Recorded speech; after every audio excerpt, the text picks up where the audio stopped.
Naragsak napwan kay papanan ken nabaligi iti makay 5 Kini-ing Festival iti may sa grupo ti Manalon ken processors sa Alah Sur Tuba Benguet. Pinasitan dagiti na dumadum mga opisina ti gobyerno. Daytoy ti detalye.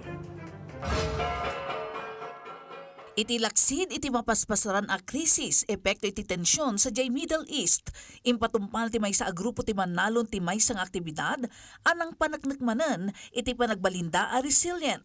Babanda ito iti panangorganisa ken panagrambak iti 5th Kini-ing Festival iti daytoy nga agri-tourism farm iti Benguet Alah Sur Tuba Benguet.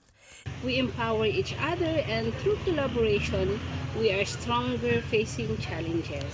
And the celebration of our Kini-ing Festival is one way of strengthening our bayanihan spirit, where flavors unite community. Dinarayan daytoy dagiti grupo ken individual manibod iti nadumadum mga opisina ti gobyerno. Nang rugi ti aktibidad, baban iti orientation. Kalpasan daytoy ket iti farm walks. No sa dino, nag-enjoy dagiti pimaset. Yo?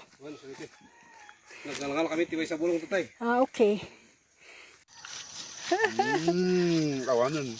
Bawas stress met iti tree hugging, when iti forest bathing, kasama ti healing sessions, ken free acupuncture.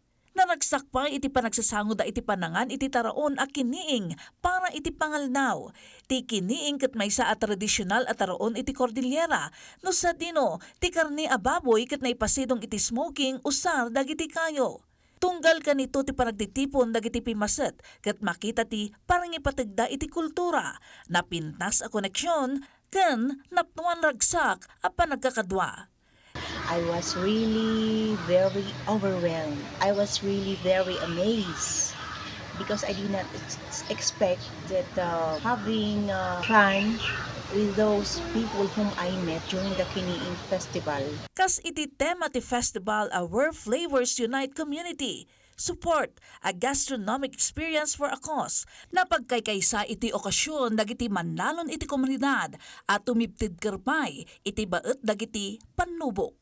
With the assistance of the different government agencies, the LGUs, Department of Agriculture, Department of Tourism, Department of Trade and Industry, and of course the NGOs and NCIP, TESDA, and NIA, of course.